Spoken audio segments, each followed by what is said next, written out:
Depuis des années, que ce soit pour le plaisir ou ma santé, je fais souvent des excursions dans les étendues sauvages qui se trouvent à proximité de chez moi.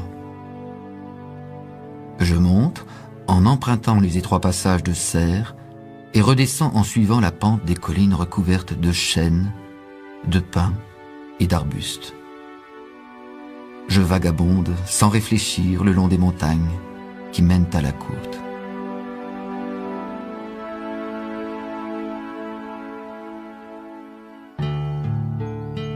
Au cours d'une de ces excursions, il y a quelques années, alors que le reste de la famille s'était absenté pour une longue fin de semaine, je m'étais levé avant l'aube et avais quitté la maison sans idée préconçue de mon trajet, sauf celle de monter en prenant mon temps et d'explorer des coins inconnus.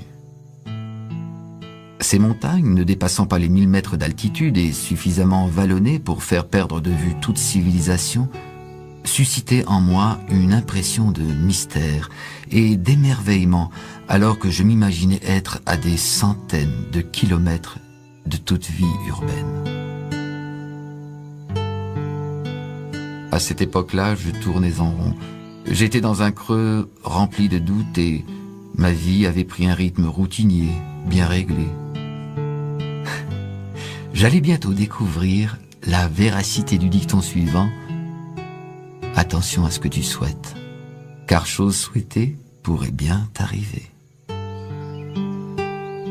Entendant alors un cours d'eau quelque part plus bas, je continuais mon ascension en le maintenant derrière moi afin, pensais-je, de pouvoir sortir de cette vallée ensevelie sous la brume. En peu de temps, j'arrivais sur un replat abrité par d'antiques chênes et juché juste au-dessus d'une pente abrupte. Tout à fait par accident, j'avais accédé au replat par le seul angle possible, c'est-à-dire par un sentier étroit qui traversait une barrière d'immenses rochers. Alors que je continuais à monter en contournant un de ces gros rochers, la brume se dissipa et laissa apparaître devant moi une minuscule cabane. Je m'en approchai et frappai discrètement à la porte. À ma grande surprise, une voix résonnante répondit chaleureusement de façon inattendue à mes coups sur la porte, un peu comme si j'étais un invité attendu depuis longtemps. Et alors, m'éloignant du sentier battu qu'était ma vie, je poussai la porte et découvris la sage qui était paisiblement assise et souriait en me regardant.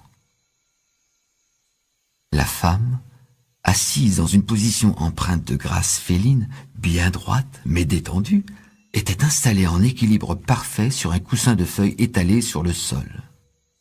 Cette femme semblait être enveloppée d'un champ lumineux d'énergie que je mettais sur le compte des rayons du soleil. Je me sentis soudainement étrangement désorienté. J'eus l'impression de perdre tous mes points de repère, temporels et spatiaux. Il y a longtemps que je n'ai pas reçu de visiteurs. Je suis très contente que tu sois venu, car j'ai beaucoup à partager. Et j'ai besoin de ton aide pour mener à bien une mission de grande importance. Un peu mystifié, mais intrigué, je répondis seulement « Cela me semble intéressant. » Intéressant? Cela le sera certainement pour toi. Mais tout d'abord, tu as besoin de t'entraîner un peu, de te préparer. De me préparer. Si ça doit prendre plus que quelques heures, je ne pense pas avoir le temps. Tu as à la fois plus et moins de temps que tu ne l'imagines. D'un geste, elle m'invita à m'asseoir. Mets-toi à l'aise, pèlerin. Je sais pourquoi tu es venu, et je sais aussi que ton voyage a été long jusqu'ici. Cette femme n'était certainement qu'une personne vivant en solitaire, et j'inventais toute une histoire là où il n'y en avait pas. Qui êtes-vous? Un reflet dans un étang paisible?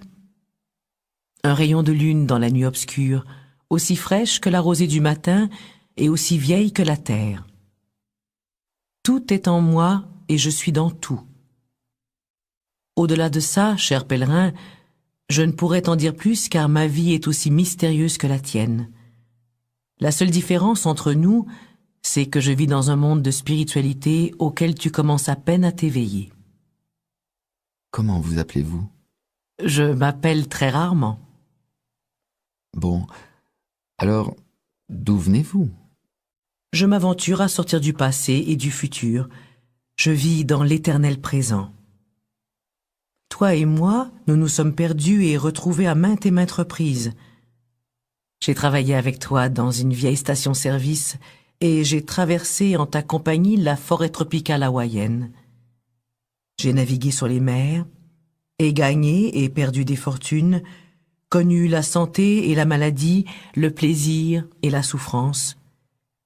Et j'ai découvert des trésors qui t'éblouiraient, des soirées luminescentes, des opales grosses comme le poing, et des pierres précieuses multicolores rutilant de tout leur feu. Mais ce que je voudrais partager avec toi est le plus grand de tous les trésors. C'est un trésor qui grandit lorsqu'on le partage et qui ne perd jamais son éclat. La magie existe dans ce monde, cher pèlerin. Mon intention est de te faire connaître les secrets de l'alchimie. Comme de transformer le vulgaire métal en or? Jouer avec les minéraux n'est rien d'autre qu'un truc de chimiste. L'alchimie dont je te parle ici peut transmuer les éléments les plus vils de ta vie, comme les peurs, la confusion, les préoccupations et les difficultés, en un or inestimable, celui de la liberté et de la clarté, celui de la sérénité et de la joie. Les secrets que je veux te faire connaître sont les lois de l'esprit. Vous parlez d'esprit. Croyez-vous en Dieu? Êtes-vous adepte d'une religion? Il n'est pas nécessaire de croire au soleil pour se délecter de la chaude lumière de ses rayons matinaux. C'est tout simplement une évidence. Telle est mon expérience de Dieu. Pour ce qui est de ma religion, j'ai déjà eu ma place dans les temples illuminés des Israélites et sous les flèches glorieuses des mosquées de l'islam. Je me suis agenouillé dans des cathédrales grandioses et j'ai baigné dans la lumière de la chrétienté. J'ai connu les tentes de purification amérindienne et tendu le calumet à mes pères. J'ai vécu comme une chamane dans les plaines d'Afrique, médité dans des temples bouddhistes et respiré le doux parfum de l'encens sur les berges du Gange. Et partout, j'ai trouvé le même esprit dans toutes ces religions différentes. J'ai trouvé une volonté divine qui transcende temps, croyance et culture, et qui dévoile le trésor de Dieu que sont les lois universelles. Pouvez-vous m'en dire plus au sujet de ces lois? Les lois de l'esprit nous renvoient à l'ordre et à l'intelligence innée de l'univers. Elles transcendent tous les concepts, coutumes et croyances. Elles constituent le fondement de toute moralité humaine. Aussi constantes que le mouvement des planètes, elles affectent non seulement la mécanique de la nature, mais aussi chaque aspect de l'existence elle-même. Elles sont là pour nous guider à travers les hauts et les bas de notre vie, comme les étoiles et les compas guidaient les marins d'autrefois dans leurs itinéraires maritimes. Certaines de ces lois ont plus particulièrement rapport aux aspects pratiques de la vie humaine. Les livres et les enseignements religieux font état de ces grandes vérités, qui sont des principes simples mais puissants, permettant de trouver la paix intérieure dans un monde difficile. Ceux qui observent ces lois s'épanouissent et voient leur vie comblée. Ceux qui les ignorent ou y résistent expérimentent en conséquence des événements qui font figure d'apprentissage sur le sentier qui mène à leur éveil, afin qu'ils puissent un jour trouver la paix grâce à une compréhension supérieure des choses de la vie. Où avez-vous appris ces lois? Suis-moi, pèlerin, que les montagnes soient ta salle de classe. Je décidai de me rappeler toutes les lois qu'elle pourrait bien m'enseigner, ces trésors dont elle parlait, afin d'en faire part à mes enfants et peut-être à ceux qui pourraient s'y intéresser. Je savais que quelque chose d'inhabituel se préparait au moment où je passais le pas de la porte de la cabane et me retrouvais à 2 pas d'un grand étang tranquille que je n'avais pas vu auparavant.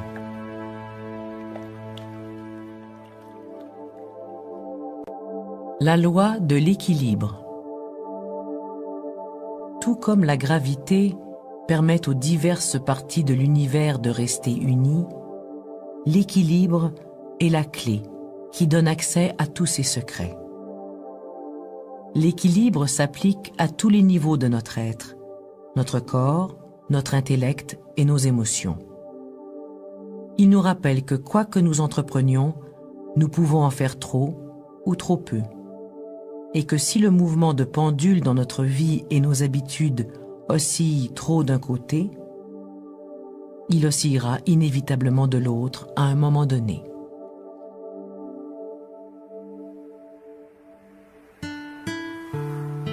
Nous sommes sous le vent. C'est pourquoi il n'a pas encore senti notre présence. Elle m'indiqua du regard l'endroit où regarder sur la berge de l'étang, l'endroit où se trouvait un oiseau blanc se tenant en parfait équilibre sur une seule patte. Peux-tu rester en équilibre comme cette aigrette? Vous voulez dire sur une seule patte? Je veux dire sentir ce que cette aigrette ressent de l'intérieur. Peux-tu rester aussi calme que ça dans ta vie de tous les jours? Il ne t'arrive pas souvent de ressentir une telle sérénité, n'est-ce pas? Non, je suppose que non.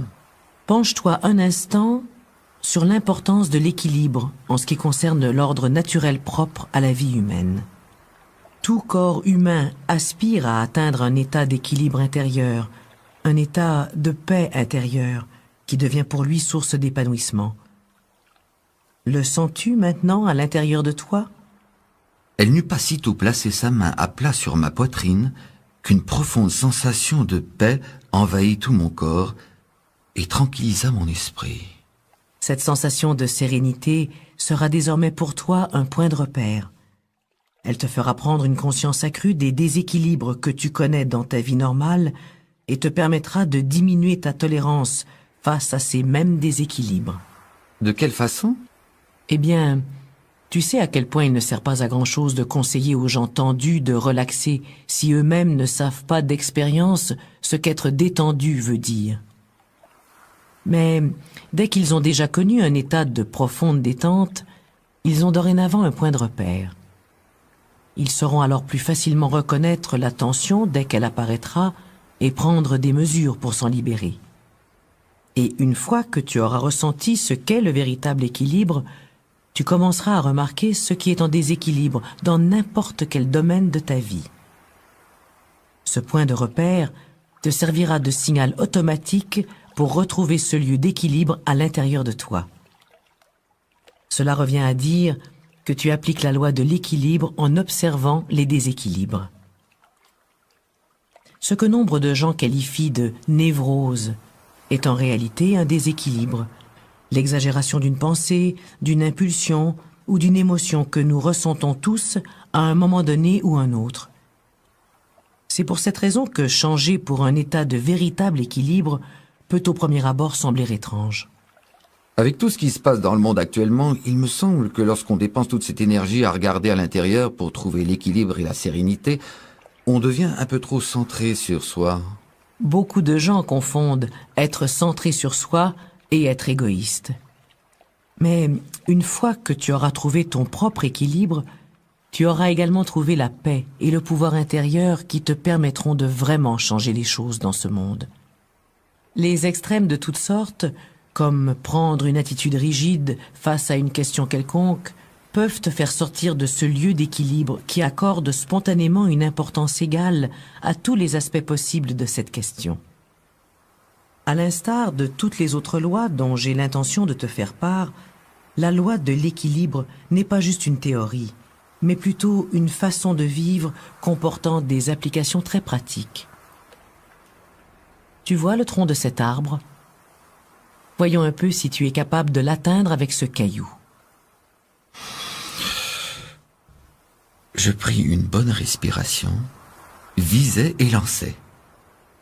Je ratai le tronc d'environ 50 cm par la gauche. Elle me tendit un autre caillou, je tirai à nouveau et ratai encore par la gauche, tout en m'étant rapproché de la cible cependant. Il est important que tu touches le tronc de cet arbre avec une de ces pierres. Applique la loi de l'équilibre. Comment? Je viens de t'expliquer que lorsque tu es en déséquilibre, tu as la sensation que c'est un état normal. C'est pour cette raison que tu as toujours tendance à pencher du côté qui te semble normal et habituel. Le seul problème, je ne veux rater cet arbre ni par la gauche, ni par la droite. Je veux le toucher. Je n'ai aucun doute à ce sujet. Mais une fois que tu te seras exercé sur les deux côtés, il te sera plus facile de frapper en plein centre. C'est en agissant que l'on comprend. Peu convaincu, mais déterminé à essayer, je visai sur la droite. À ma grande surprise, je ratai une fois de plus l'arbre par la gauche. C'est mon dernier essai. Une fois de plus, la loi de l'équilibre va t'aider. Elle me conduisit vers l'arbre jusqu'à en être à 1,50 m seulement. Personne n'a jamais dit qu'il fallait se rendre la vie si difficile que ça. Si tu te rends compte que tu es trop loin, va trop près. Je me mis à rire et frappai ma cible en plein centre. Alors que nous continuions à marcher le long du sentier qui suivait le bord de l'étang, elle me parla d'un autre aspect de cette loi. L'équilibre commence avec la respiration. Prendre et laisser aller sont les rythmes premiers de la vie. En inspirant, tu trouves l'inspiration et en expirant, tu trouves le relâchement. Inspiration et expiration, une forme de naissance et de mort à chaque respiration. Quand tu expires, tu donnes. Quand tu inspires, tu reçois. Si tu reçois plus que tu ne donnes, tu ressens ce déséquilibre sous la forme du besoin de toujours vouloir rendre aux autres ce qu'ils t'ont donné. Si tu donnes plus que tu ne reçois, tu te sens vidé et, tôt ou tard, tu n'auras plus rien à donner. La loi des choix. Le libre arbitre est une grande responsabilité qui représente à la fois un fardeau et un bienfait. Le choix est entre nos mains. Et notre futur dépend en grande partie des choix que nous faisons dans le présent. Même si nous n'avons pas toujours le contrôle sur les circonstances de notre vie, nous avons la capacité de choisir nos réactions face aux événements qui se présentent.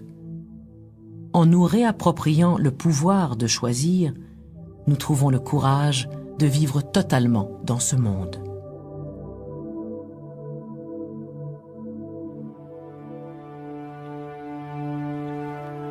La surface miroitante de l'étang, aussi reluisante que du verre bien poli, s'éloignait de nous à mesure que nous montions. C'est toi qui mènes la marche pendant quelques instants. Mais je ne sais pas où nous allons. Cette croyance me semble intéressante, mais je pense, pèlerin, que tu as toujours su où tu allais, même si tu n'en étais pas conscient. Alors, quel sentier choisis-tu? Quelle différence cela fait-il que je choisisse l'un plutôt que l'autre? En fin de compte, aucune. Choisis un sentier et ensuite nous parlerons. Mais je ne sais pas où nous allons. Eh bien, vas-tu finir par choisir? Mais j'ai déjà choisi. J'ai pris le sentier du milieu. Nous n'avons que peu de temps à passer ensemble, pèlerin. Je te suggère de choisir un sentier afin que nous puissions continuer notre chemin. Mais Soudain, je compris et je me mis à marcher sur le sentier du milieu. C'est exactement comme ça qu'il faut faire. La loi des choix nous apprend que les décisions ne se prennent pas en parlant, mais en passant à l'action. Tout comme le vautour qui plane et la minuscule araignée à l'affût dans sa toile, la plupart des créatures terrestres ne disposent que d'une gamme limitée de choix. Elles agissent selon leur instinct et selon l'appel de leur nature. Mais toi, tu as le libre arbitre, tu as le pouvoir de choisir. Par ta vie, tu exprimes l'exercice de ce pouvoir et ta destinée est en grande partie déterminée par les choix que tu as faits dans l'instant. Le libre arbitre signifie que tu peux choisir de t'en tenir aux lois qui s'expriment par le biais de ta plus profonde intuition ou que tu peux laisser tes impulsions, tes peurs et tes habitudes mener la danse. Je n'ai pas l'impression d'avoir toujours choisi l'orientation que je voulais dans ma vie. Quelquefois, j'ai l'impression qu'il s'agit plutôt du destin. La plupart des décisions sont prises par la sagesse subconsciente. Alors il se peut que parfois, sans savoir pour quelle raison, tu attires dans ta vie des gens ou des expériences dont consciemment tu ne veux pas, mais qui te seront de la plus grande utilité pour ton bien et ton apprentissage sur un plan supérieur. Qu'en est-il des pauvres, des maltraités et de ceux qui ont faim? Sous-entendez-vous par là qu'ils choisissent d'une certaine façon de souffrir? La souffrance a de nombreux visages. Même les nantis connaissent la souffrance.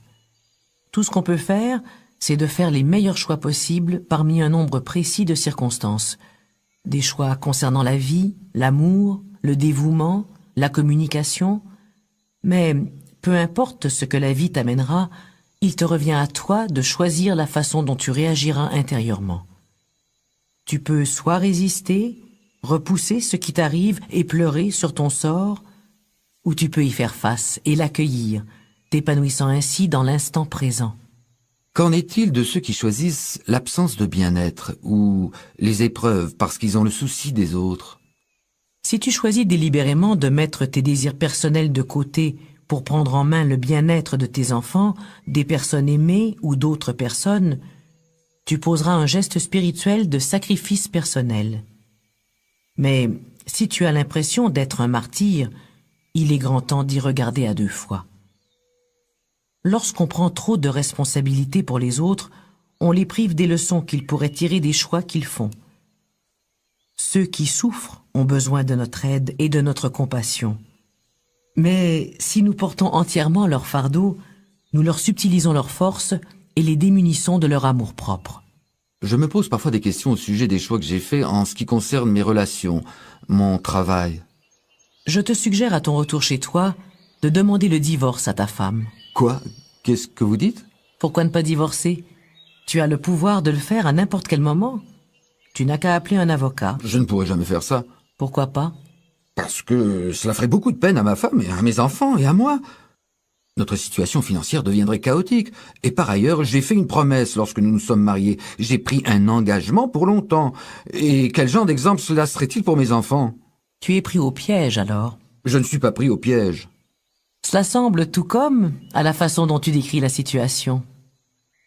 Tu as énuméré un certain nombre de raisons, toutes aussi valables les unes que les autres, je n'en doute pas, pour lesquelles tu ne peux pas divorcer. Mais c'est seulement lorsque tu te réapproprieras le pouvoir de mettre fin à cette relation que tu pourras totalement t'y engager.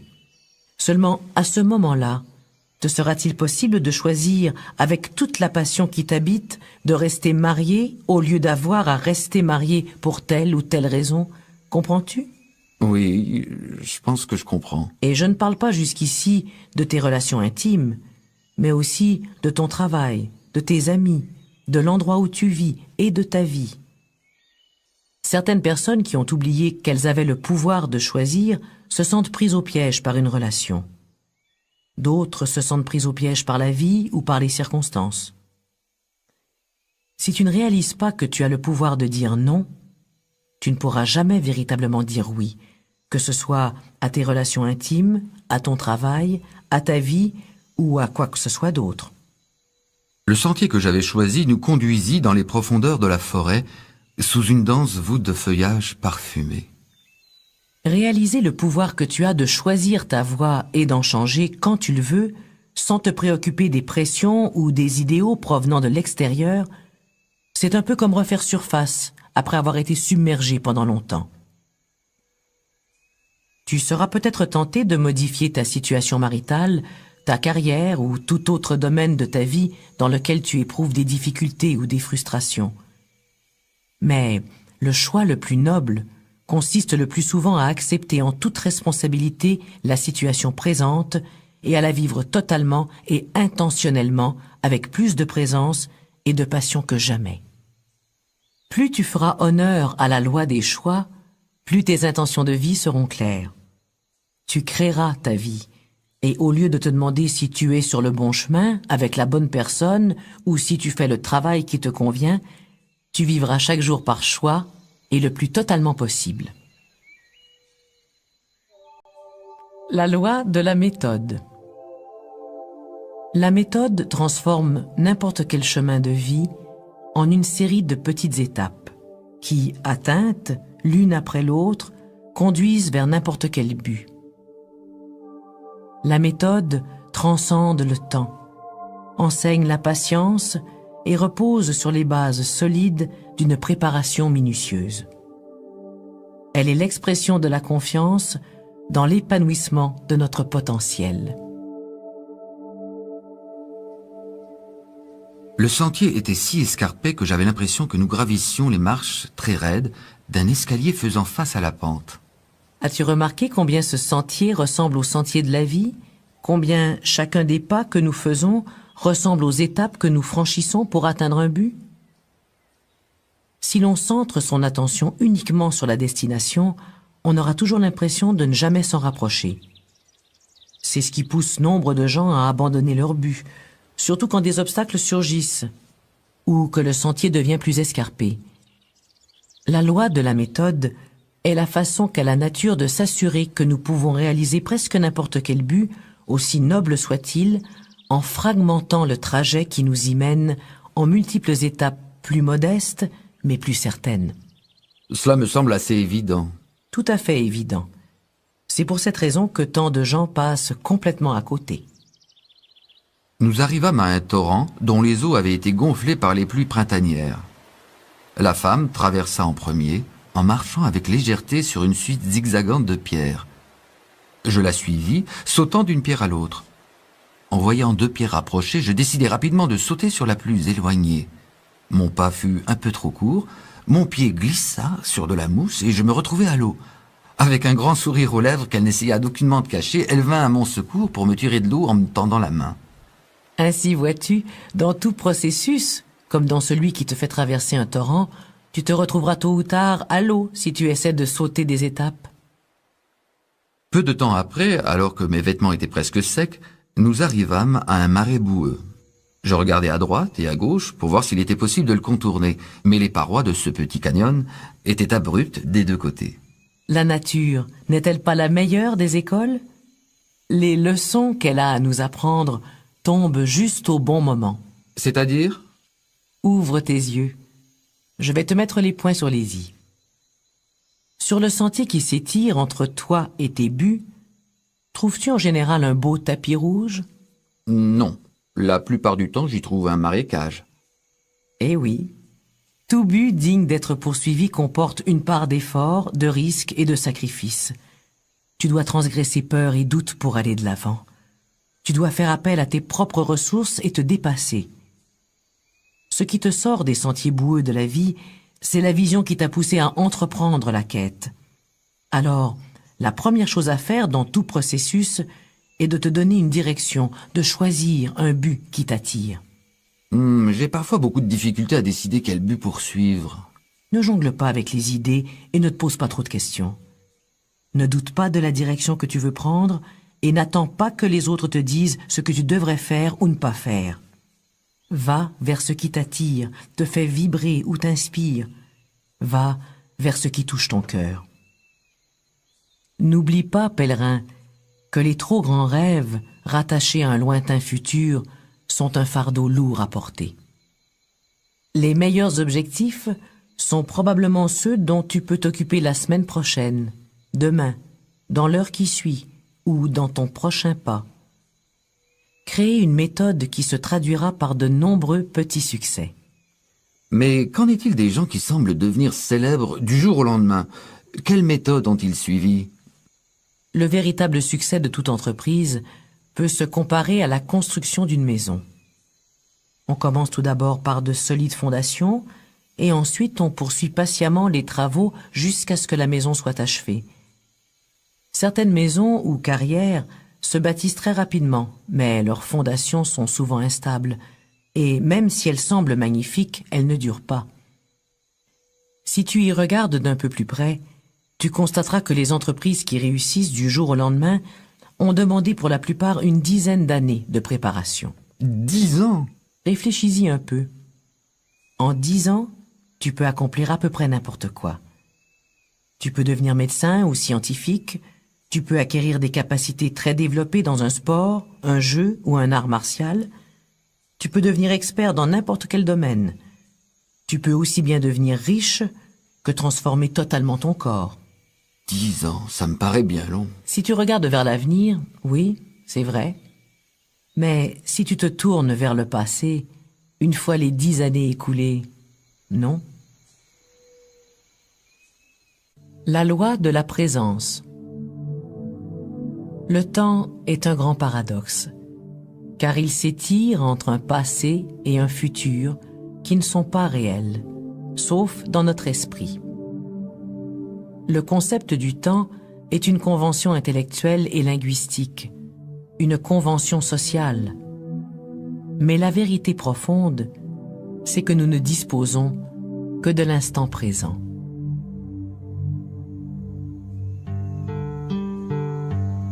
Notre descente fut plus rapide que notre ascension, mais j'étais tellement perdu dans mes pensées que je le remarquais à peine. Où allions-nous? Qu'allions-nous faire maintenant? Tu me sembles préoccupé. Peut-être le moment est-il venu maintenant de parler de la loi de la présence? Elle me montra du doigt les collines sous-jacentes et me demanda: Vois-tu combien les rayons du soleil illuminent ce champ de jonquilles et combien il les fait ressortir sur ce fond d'herbe vert émeraude? À mes yeux, ce spectacle est aussi beau que n'importe quelle œuvre d'art dans n'importe quel musée du monde.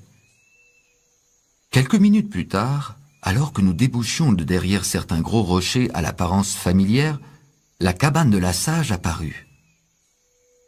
La femme ouvrit la porte de chaume et m'invita à nouveau à entrer. Elle alluma le feu en un tournement et un crépitement se fit rapidement entendre. Puis elle se leva et s'excusa en disant qu'elle devait sortir. Les minutes passées et elle n'était toujours pas revenue. Ce qui se produisit l'instant suivant fut si étrange que j'en vins à douter de mes sens. À la place de la femme, ce fut un gros chat qui pénétra dans la cabane. Il entra de façon déterminée, comme s'il savait exactement où il allait. Sa fourrure sombre et lustrée était peut-être en partie celle d'un siamois et en partie, disons, celle d'un sage. Pourquoi un sage? Parce que l'instant d'après, il se mit à parler. Non pas verbalement, mais télépathiquement. Sa voix ressemblait à celle de la femme, mais en plus calme. As-tu déjà pensé à quel point le temps était une chose très paradoxale? Une grande sensation d'étrangeté me fit répondre tout haut: « Je ne peux pas dire que oui. » J'entendis à nouveau sa voix résonner à mes oreilles ou dans ma tête. Le temps s'étire entre un passé et un futur qui n'appartiennent à aucune réalité objective. Le temps est une convention intellectuelle et linguistique, une convention sociale. En d'autres mots, cela veut dire que le temps existe seulement parce que nous décidons qu'il existe. Exactement. Le temps est comme un film dans lequel les multiples images de ta vie passent successivement devant un objectif. Ce que tu as fait ce matin, hier ou l'an passé, s'est effacé, sauf de ton esprit. Ce qui est à venir n'est encore qu'un rêve. Il ne te reste donc que le moment présent, tu vois? Es-tu conscient que ta sensation du temps qui passe provient du fait qu'une formidable collection d'impressions et de souvenirs se manifeste dans l'instant présent? Les regrets des choses passées ne sont que des impressions qui se produisent dans le présent. Les anxiétés face au futur n'existent pas dans l'instant présent, sauf dans ta tête, sous la forme d'images, de sons et de sensations. En d'autres termes, le passé et le futur se produisent dans l'ici et le maintenant, au moment précis où tu les crées toi-même. Si c'est la loi de la présence, c'est pas mal abstrait. Ce qui est abstrait, c'est le temps. Ta capacité à revenir avec toute ton attention sur l'instant présent croîtra avec la pratique. Je sais déjà combien il est important de vivre dans le présent. Savoir et faire ne veulent pas nécessairement dire la même chose, surtout dans ton cas. Quand tu as un problème, cela a toujours à voir avec le passé ou le futur. Tu permets aux problèmes de persister dans ton présent parce que tu leur accordes attention et énergie. Tu les laisses libres de demeurer dans ta tête. Moi, au contraire, je ne m'y arrête même pas. La vie est bien trop courte. Je vous remercie de tous ces beaux conseils, Votre Majesté. Avez-vous terminé? Pas tout à fait. Pas avant que tu n'aies vraiment compris que le passé et le futur ne sont rien d'autre que les mauvaises habitudes du mental, de ton mental. La présence est comme un mécanisme temporel qui éclaire l'esprit, te libère de l'anxiété et donne naissance à une nouvelle façon de vivre. Autrement dit, tu deviens plus comme moi. Je meurs d'impatience. Comme je te l'ai déjà expliqué, pour avoir de la présence, il faut être présent et te rappeler où tu es et quand tu es. Seulement à ce moment-là, sauras-tu qui tu es. La présence t'enseigne une chose, l'importance de ce que tu fais aujourd'hui, car tu y accordes une journée de ta vie. Laisse donc cette loi balayer de ton esprit tout débris inutile pour te permettre de retrouver un état de clarté, de simplicité et de paix intérieure. Accueille l'instant présent, mets un pied devant l'autre et occupe-toi de ce qui se trouve devant toi. Car même si ton esprit vagabonde de ci, de là, ton corps, lui, reste invariablement dans l'ici, maintenant. Lorsque tu sens que les choses se précipitent, retrouve ton calme dans le présent en prenant une profonde inspiration et reviens dans l'ici, maintenant. Le chat s'étira voluptueusement une fois de plus et sans rien ajouter sortit de la cabane. Presque immédiatement après le départ du chat, la sage réapparut et s'assit sans donner aucune explication. Où en étais-je? Ah oui, nous étions en train de discuter la loi de la présence. Je pense que le sujet a été pas mal couvert. J'eus l'impression de déceler dans ses yeux un regard amusé, ou peut-être me trompais-je. J'observai la femme qui, avec une grande présence, suspendit une petite bouilloire au-dessus du feu sur un bâton de bois vert et y laissa tomber quelques feuilles de thé. Je me demandais si nous allions parler toute la nuit, puis cessai de me poser la question pour apprécier le moment et le thé par la même occasion qui se révéla délicieux. La loi de la compassion. L'univers ne nous juge pas. Il met à notre disposition diverses possibilités que nous devons peser, dont nous devons subir les conséquences et dont nous tirerons des leçons en observant la loi de cause à effet.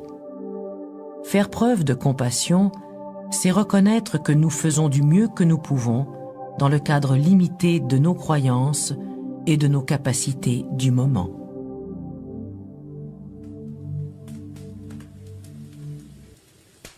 Nous passâmes un grand moment en silence à fixer les chardons ardents. Puis elle m'invita à sortir pour apprendre la loi de la compassion. Je regardais autour de moi, émerveillé. Devant nous s'étendait un terrain plat, couvert de suffisamment d'arbres pour nous protéger d'une fine bruine qui venait éliminer la poussière diurne et amener un agréable parfum de terre où se distinguait l'odeur de l'écorce et des feuilles mêlée à celle du sol et des herbes. Tout a l'air si vivant. Et tout l'est, effectivement. Comme tu as pu apprendre la loi de l'équilibre auprès d'une aigrette, celle de la présence auprès d'un chat, tu peux maintenant apprendre la loi de la compassion auprès de la terre, dont nous foulons l'écorce, dont nous coupons et brûlons les arbres, dont nous exploitons les ressources vivantes en poursuivant nos petites affaires sans jamais penser à lui demander la permission ni à la remercier. Alors je te demande ceci. Si la terre peut te pardonner tes erreurs, ne peux-tu pas te pardonner à toi-même et faire preuve à l'égard des autres de la même compassion? Je m'allongeai pour regarder le ciel étoilé. Je ne pense pas que la compassion soit mon fort. Tu n'en fais pas beaucoup preuve à ton égard, n'est-ce pas? Non, je ne pense pas. C'est donc par là qu'il faut commencer. Plus tu feras preuve d'aimable bienveillance à ton égard, plus tu seras capable d'en faire autant avec les autres. Le temps est venu pour toi, pèlerin, de te voir et de voir les autres sous un angle nouveau, sans les jugements ni les attentes qui créent un mur entre toi et le monde. Le temps est venu de réaliser que chacun de nous, ami comme ennemi, fait de son mieux dans le cadre limité de ses croyances et de ses capacités. J'essaie de ne pas juger les autres. Mais que faire avec les gens violents ou cruels? La loi de la compassion n'est ni arbitraire ni conditionnelle. Nous savons qu'il existe effectivement dans ce monde des gens profondément perturbés et destructeurs, et que ces gens perturbés peuvent déranger les autres. La compassion ne veut pas dire qu'il faut laisser de tels gens te piétiner ou perpétuer leur comportement destructeur. Certains individus doivent être mis en marge de la société, mais on peut par contre faire preuve de compassion envers la malveillance sans pour autant y succomber.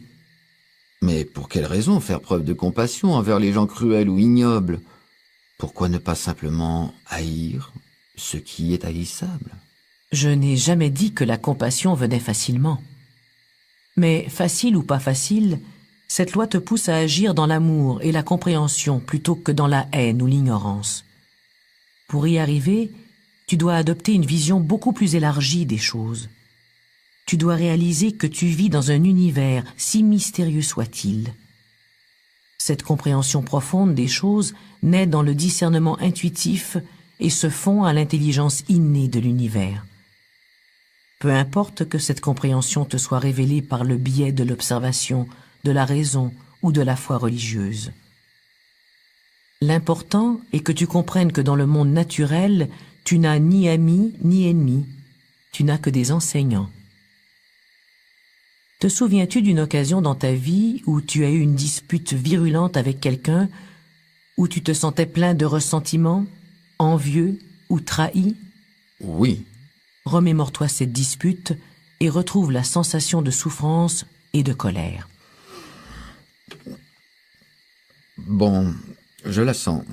Imagine maintenant que, en plein milieu de cette dispute violente, la personne avec laquelle tu te disputes se saisit soudain la poitrine d'une main, pousse un cri et s'écroule morte à tes pieds. Mon Dieu! Qu'est-il arrivé à ta colère? Qu'est-il arrivé à ton envie et à ta jalousie, à ton ressentiment et à ta souffrance? Tous ces sentiments ont disparu. Mais qu'adviendrait-il si j'étais heureux que la personne soit morte, si je ne pouvais lui pardonner? Tu pourrais te pardonner de ne pas lui avoir pardonné. Pour retrouver cette attitude de pardon lorsque tu en as besoin, imagine ton ami, amante ou adversaire gisant à tes pieds, comme tu te retrouveras toi-même un jour au pied de l'esprit. Ta vision sera alors différente, parce que la mort rend ultimement toute chose égale. Nous quittons tous un jour ce monde, ainsi que ceux que nous aimons. Dans le mystère qu'est la vie, nous sommes liés les uns aux autres, sans savoir pourquoi, et nous faisons simplement de notre mieux. La loi de la foi. La foi est ce qui nous relie directement à la sagesse universelle. Elle nous rappelle que nous en savons plus que ce que nous avons entendu, lu ou appris. Qu'il nous suffit de regarder, d'écouter et de nous fier à l'amour et la sagesse de l'esprit universel qui est à l'œuvre en chacun de nous.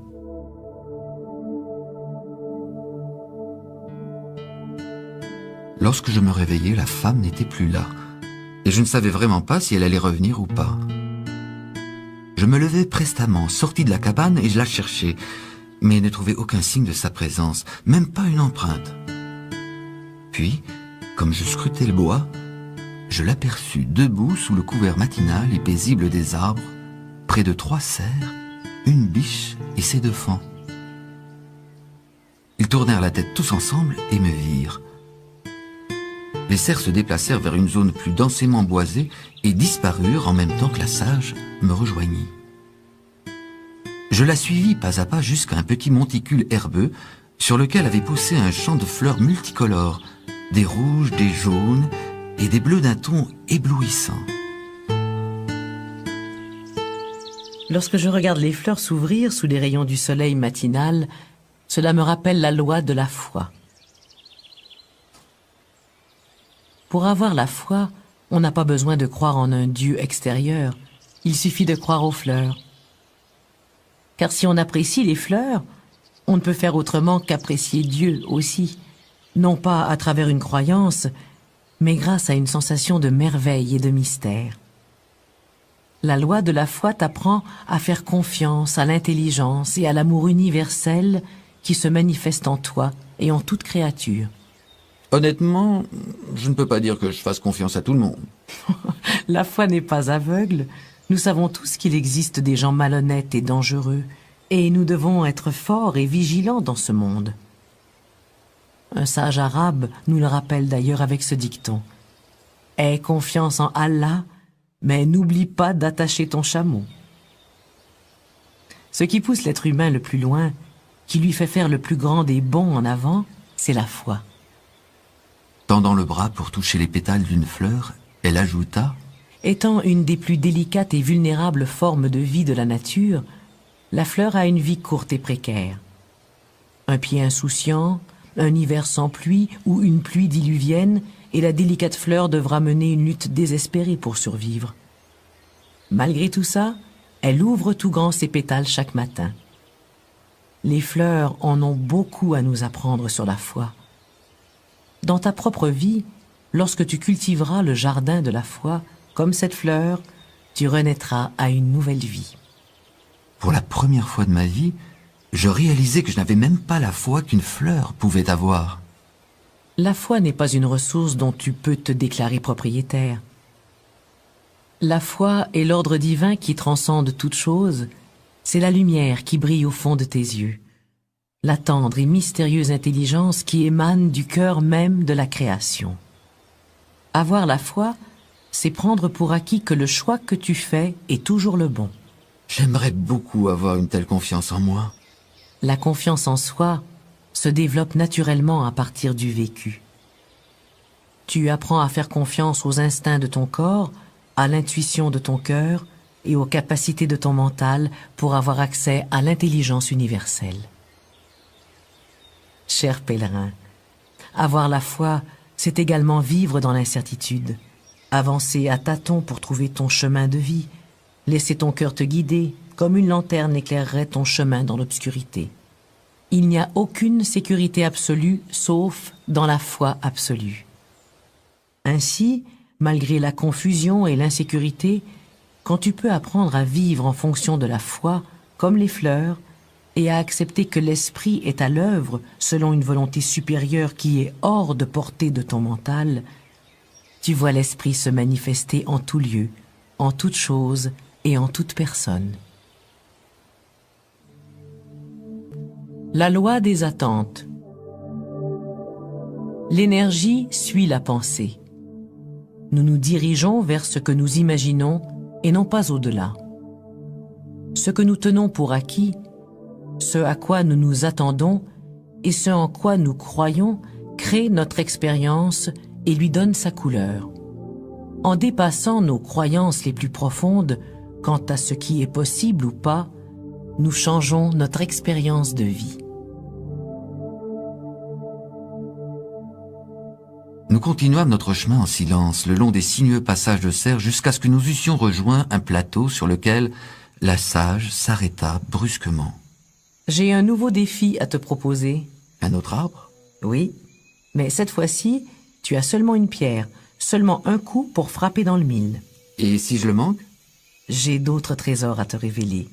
Mais si tu rates l'arbre, nous devrons nous quitter. »« Vous dites ça sérieusement ?»« Tout ce que je le dis sérieusement. »« Pourquoi est-ce si important que je frappe cet arbre du premier coup ?»« Pas cet arbre, l'autre, là-bas. » Elle me montrait un gros chêne situé à 30 mètres. « Jamais je ne pourrai toucher cet arbre du premier coup. Pourquoi ne pas me servir de la loi de la méthode? Ne devrais-je pas commencer d'un peu plus près ?» Cette épreuve ne concerne pas la loi de la méthode, mais la loi des attentes. Elle concerne la façon dont tes croyances et tes convictions profondes viennent façonner ton expérience. Alors je dois l'admettre, je ne crois pas pouvoir toucher cet arbre. Moi, je crois que si. Si vous y croyez, vous devriez lancer la pierre. Ignorant mon commentaire, la sage s'assit et m'invita à en faire de même. Je refusai. Je préfère rester debout si cela ne vous dérange pas, je me sens un peu tendu. Reste dans le présent. Tu auras tout le temps de t'inquiéter plus tard si c'est ce que tu veux. Je m'assis donc près d'elle et l'écoutais.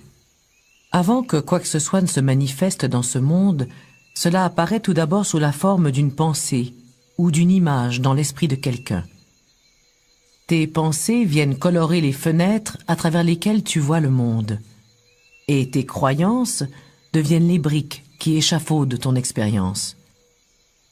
Tes croyances influent sur les choix que tu fais, sur l'orientation que tu prends, même sur les amis, les adversaires et la destinée qui se trouvent sur ta route. Tout cela me semble plein de bon sens, et je meurs d'impatience d'apprendre de quelle façon ceci va m'aider à frapper cet arbre en plein dans le mille à mon premier essai. Et ton unique essai. Maintenant, centre toute ton attention sur l'arbre. Apprête-toi à lancer la pierre et dis tout haut « Je peux réussir sans problème à frapper cet arbre ». Me sentant complètement ridicule, je dis « Ok, je peux réussir sans problème à frapper cet arbre ». Je n'y croyais bien entendu pas une minute. C'est facile de frapper l'arbre. Ce qu'il est moins, c'est de surmonter les croyances négatives qui t'en empêchent. Elle ramassa une pierre. Je restai bouche bée. Son tir frappa l'arbre en plein centre en produisant un bruit sec. Je voulais juste attirer ton attention.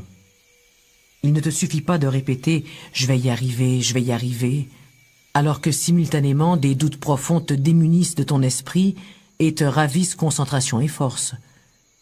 Je veux maintenant que tu exposes ces convictions négatives au grand jour. Je veux que tu les exposes à ta conscience, ce qui te permettra de les voir pour ce qu'elles sont. Vas-y, crie-les à tue-tête. Sur ces encouragements, j'exprimais à maintes et maintes reprises tous mes doutes à haute voix. Maintenant, regarde l'arbre à nouveau et crée cette conviction en toi.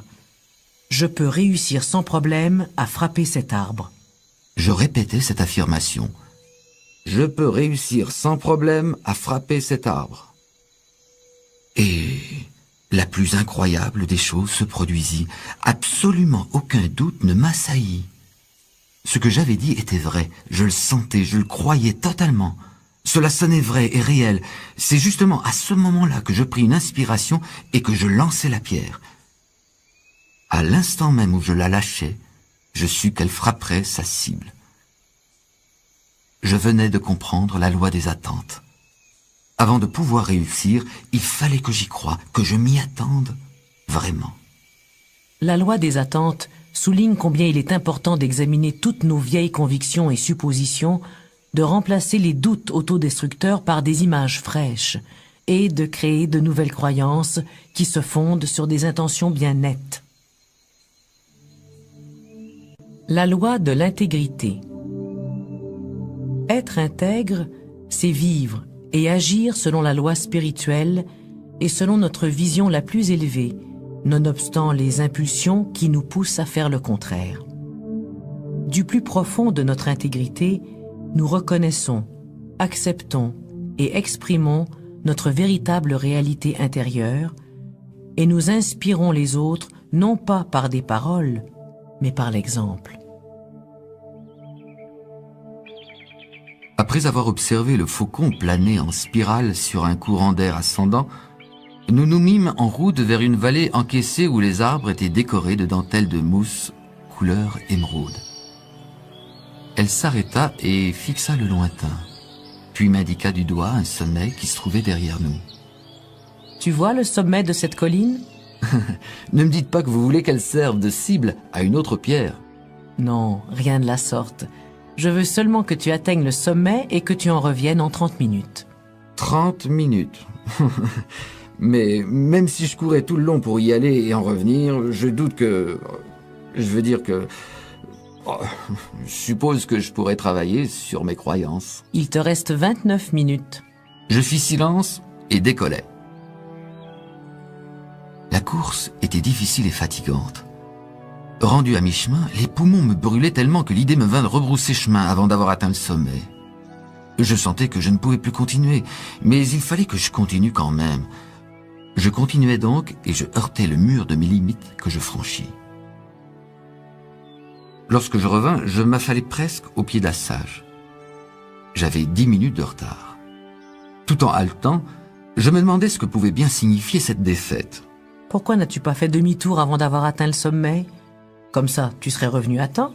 Qui aurait pu le savoir? Moi Moi, je l'aurais su.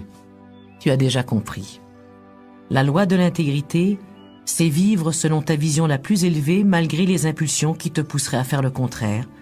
C'est la façon dont tu te comportes quand il n'y a personne qui te regarde.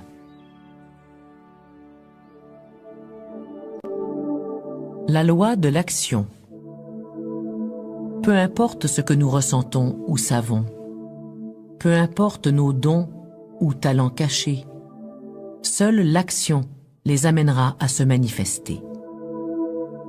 Nous sommes nombreux à comprendre intellectuellement des concepts comme l'engagement, le courage et l'amour, mais nous ne les connaissons véritablement que lorsque nous les actualisons. L'action nous amène à la compréhension et transforme la connaissance en sagesse. Nous émergeâmes de la vallée et gravîmes une courte déclivité, assez raide, pour nous retrouver sur une hauteur qui se situait juste au-dessus de la cabane de la sage. Mon estomac grognait. À part une poignée de baies, je n'avais rien mangé depuis 2 jours. C'est exactement à ce moment-là que la sage annonça « Il est temps que nous mangions !» Tout en mangeant, elle me relata un incident qui, je supposais, était survenu dans une vie antérieure. Je n'ai pas toujours bien su faire la distinction entre les idées et l'action. Alors que j'étais une jeune étudiante en Inde, la vie me donna une précieuse leçon. À cette époque, j'étais issue d'une famille privilégiée et je passais la plus grande partie de mon temps à lire. Un jour, pendant un voyage qui m'amena à prendre un traversier vétuste pour franchir une large rivière, je décrivis à l'homme qui ramait la façon dont j'avais accumulé toutes mes connaissances. Le batelier m'écouta attentivement, puis après un certain temps, il me demanda si je savais nager. « Non, je ne sais pas nager, lui dis-je. »« Alors j'ai bien peur que toutes ces connaissances ne te servent à rien, dit le batelier. Notre barque est en train de couler. » Mais que s'est-il passé ensuite? Oh, je me suis noyé. C'est une leçon que je n'oublierai jamais. Ce monde est en fait le royaume de l'énergie et de l'action. Peu importe ce que tu sais ou qui tu es, peu importe tes talents ou le nombre de livres que tu as lus, seule l'action te permet d'actualiser ton potentiel. Les philosophies sont impressionnantes et les idées abondent, mais les paroles, si élégantes soient-elles, ne valent pas grand-chose. Il est facile de parler d'engagement, de courage et d'amour, mais c'est seulement en passant à l'action que l'on comprend et avec la pratique que vient la sagesse. Il n'a jamais été facile de passer à l'action dans ce monde, car les forces du doute et de l'inertie sont omniprésentes, même dans notre esprit et dans notre corps. Pour passer d'une idée à l'action, il faut de l'énergie, du sacrifice, du courage et du cœur, car agir, c'est risquer. Il vaut mieux faire pour le mieux que de ne rien faire et se donner une bonne excuse. La loi des cycles.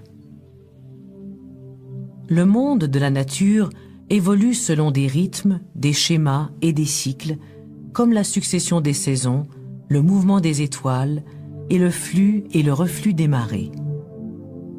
Les saisons ne se bousculent pas pour se succéder, et les nuages ne font pas la course avec le vent dans le ciel.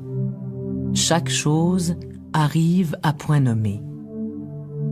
Tout croît, décroît et croît encore, comme le mouvement ascendant et descendant des vagues dans le cycle infini du temps.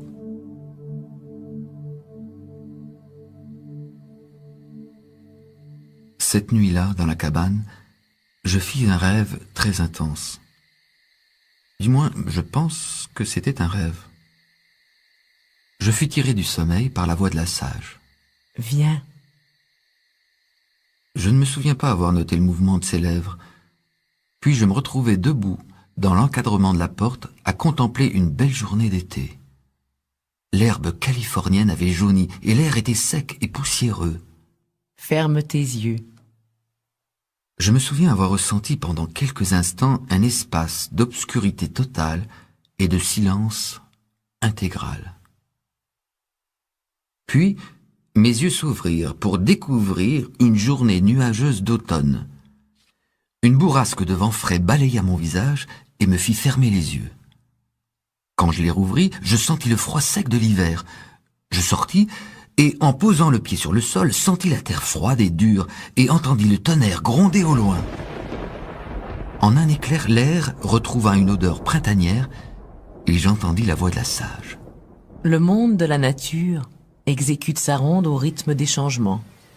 Les saisons qui se succèdent, les bouleversements des cieux et le jour qui cède sa place à la nuit. Chaque chose arrive à point nommé. Tout change et grandit, apparaît et disparaît, croît et décroît. C'est un perpétuel flux et reflux. Tout ce qui croît décroîtra un jour, et tout ce qui décroît croîtra à nouveau. Ceci est la loi des cycles. Puis, le matin arriva. Après m'être aspergé le visage d'eau froide et avoir mangé quelques baies, je fus convié à marcher jusqu'à un endroit spécial situé un peu plus haut dans les collines. Pendant que nous marchions, je lui racontai mon rêve. Les saisons en ont beaucoup à t'apprendre, et ton rêve est le signe que tu es prêt à comprendre. À comprendre quoi? À comprendre que le vent du changement peut souffler sous la forme d'un ouragan furieux qui réduit ta vie en miettes, ou sous celle d'une douce brise qui vient te caresser la joue. Que le changement est l'unique permanence et qu'il advient selon ses propres modalités et au moment propice. Je me suis toujours senti un peu ambigu face au changement. Parfois, lorsque je trouve la vie monotone, je souhaite le changement, mais quand les choses vont vite, je trouve les changements difficiles à supporter. Ce n'est pas le changement lui-même qui est difficile. Il se produit aussi naturellement qu'un lever de soleil. C'est nous qui cherchons à établir des routines bien connues pour avoir une sensation de contrôle et d'ordre. C'est pour cette raison que le changement peut nous donner l'impression d'être un bienfait ou une malédiction selon ce que nous désirons. La loi des cycles nous rappelle que nous devons changer comme le font les saisons, afin que nos vieilles habitudes ne mènent pas nos vies, que notre passé ne devienne pas notre futur, et que la force d'entraînement du changement nous amène à connaître une conscience, une sagesse et une paix plus grandes. Puisque vous dites que les cycles du changement se produisent, que cela me plaise ou non, il vaut mieux que je les accepte d'emblée. Oui, et plus que ça. La loi des cycles nous permet de comprendre comment coopérer totalement à notre propre évolution, de passer maître dans l'art de détecter la synchronicité des choses et d'accéder à ce qu'il y a de mieux pour nous. C'est ici que la loi des cycles vient se fondre à la loi de l'action, pour nous apprendre que la patience constitue l'essentiel et le meilleur de la sagesse. Sagesse de savoir quand agir ou quand rester inactif, quand parler ou quand se taire, quand travailler ou quand se reposer, quand se laisser porter par l'énergie d'un cycle ascendant ou quand se retirer en soi et attendre que la prochaine vague arrive. Nous laissâmes le sentier pour nous diriger vers un endroit dense d'arbres et de broussailles. La sage s'arrêta pendant un moment pour me raconter une histoire. Dans l'Antiquité, le roi Salomon vivait un grand tourment intérieur et implorait le ciel pour que les choses redeviennent plus simples et plus paisibles. Il ordonna qu'un maître joaillier lui confectionne une bague magique qui porterait une inscription devant être vraie et juste en toutes circonstances et sous toutes conditions. Cette inscription aurait comme fonction de soulager la souffrance du porteur de la bague et de lui conférer sagesse et vision infinie. Le maître joaillier fabriqua une bague spéciale, mais il lui fallut plusieurs jours de recueillement avant que l'inspiration vienne lui souffler les mots magiques. Le joaillier finit par apporter la bague à Salomon, qui y lut l'inscription suivante : « Ceci aussi finira par passer. »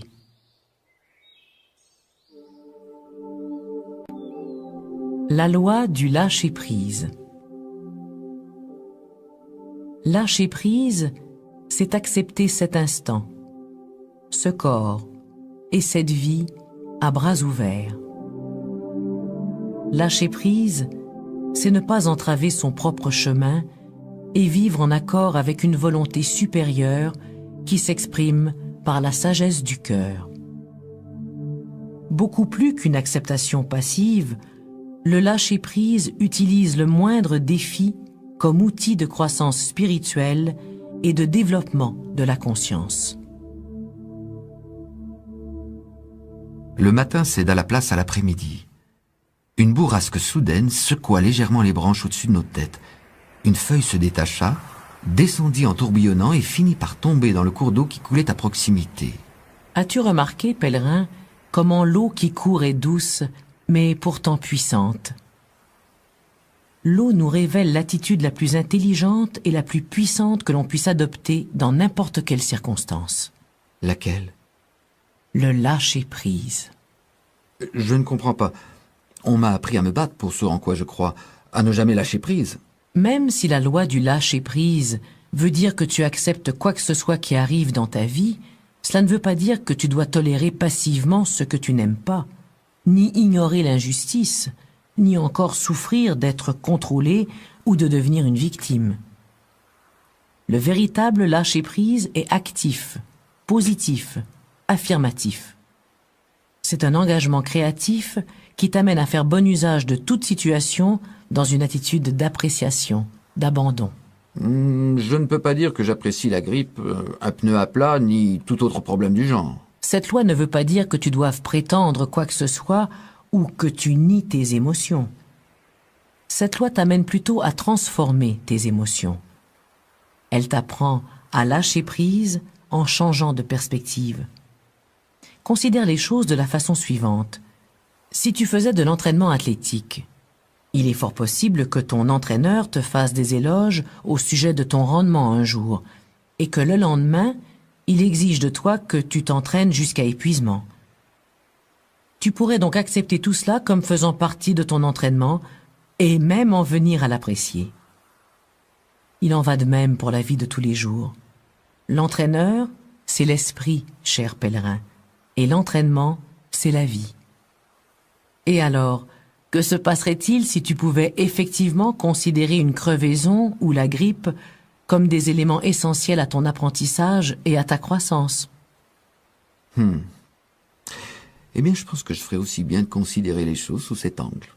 Mais je ne me suis jamais vu rendre les armes devant un pneu crevé.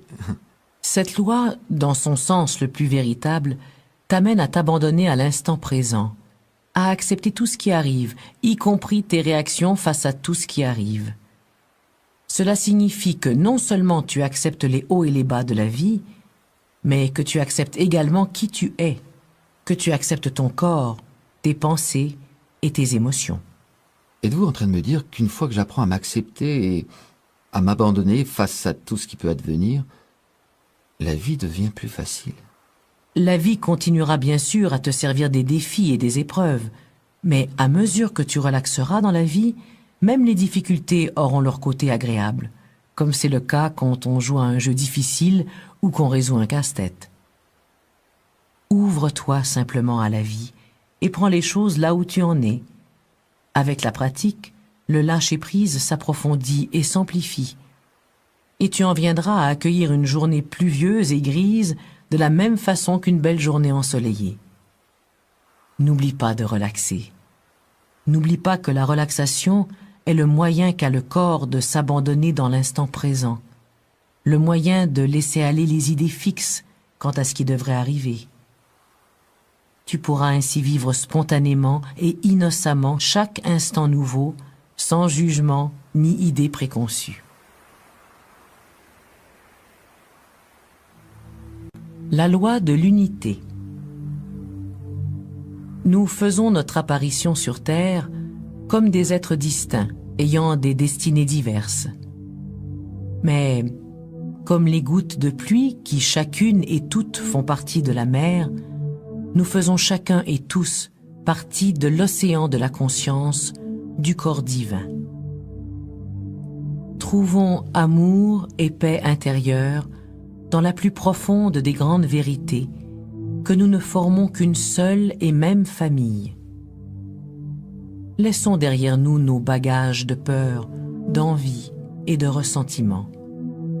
Volons haut dans le ciel sur les ailes de la compréhension pour pénétrer dans le territoire infini de la compassion.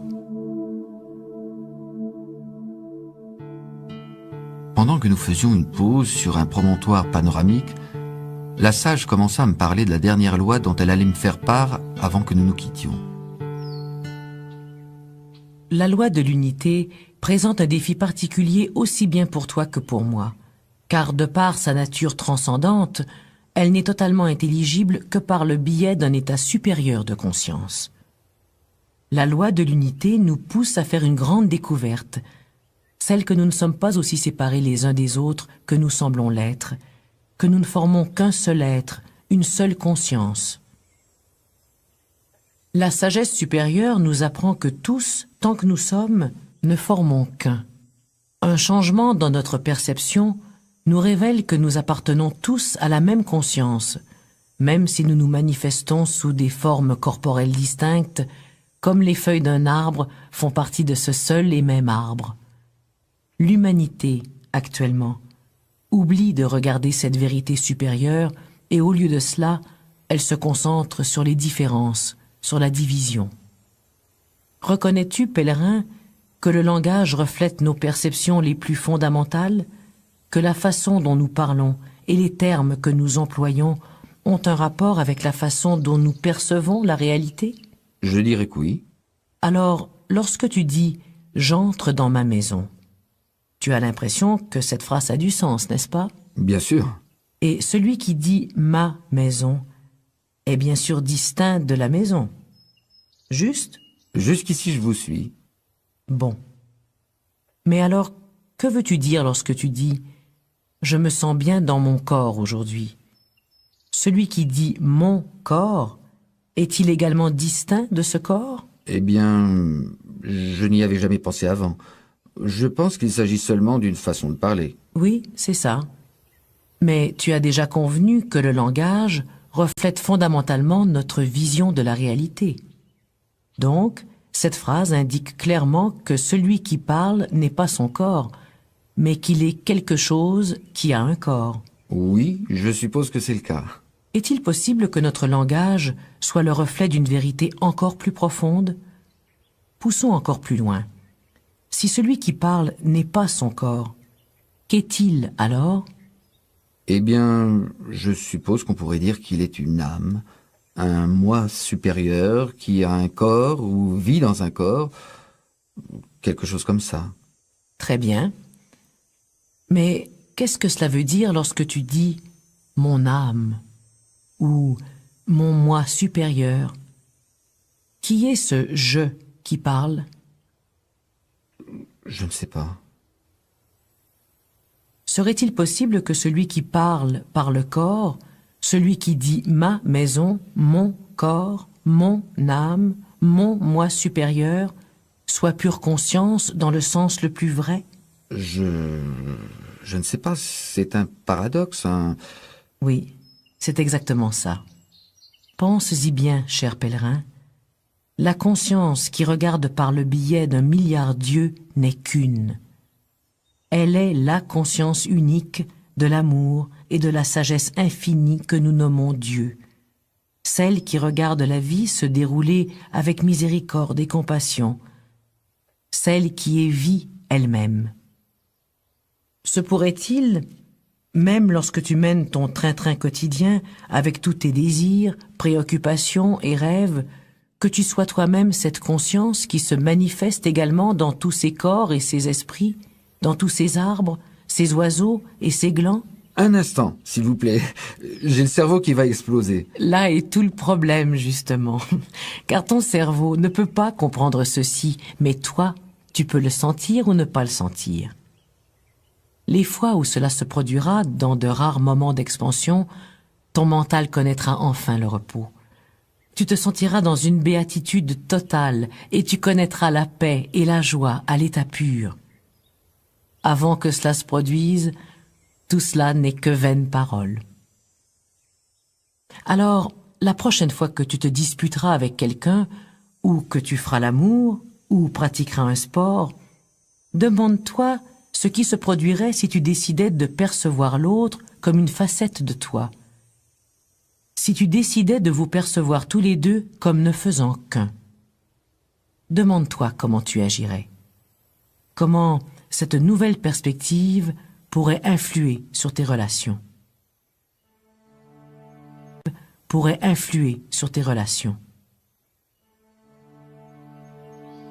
Alors que la sage finissait de parler, nous arrivâmes sur un sentier familier. Je sentis monter en moi la sensation que quelque chose était achevé. Cela veut dire que ma formation est terminée. Tu viens de faire d'importants premiers pas, mais le voyage ne finit jamais. Comment puis-je vous remercier? En vivant les lois, c'est suffisant. Je ne vous oublierai jamais. Quand tu te souviendras des lois, tu te souviendras de moi. Cher pèlerin, le temps que nous avons passé ensemble vient d'amorcer un processus d'apprentissage irréversible. Je t'ai livré ces lois non pas pour te contraindre, mais pour te libérer. Tu n'as pas besoin de te souvenir de ces lois.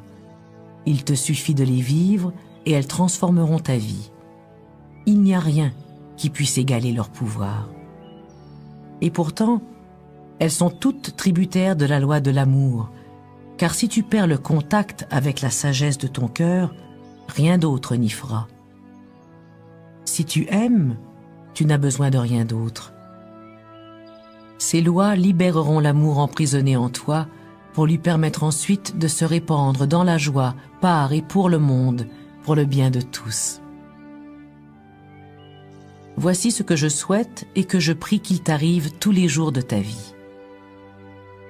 Puisses-tu trouver la grâce en t'abandonnant à la vie.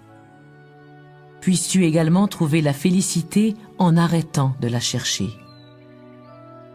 Puisses-tu aussi en venir à faire confiance à ses lois et hériter de la sagesse de la terre. Puisses-tu rétablir le lien avec l'essence même de la nature et bénéficier des bienfaits de l'esprit.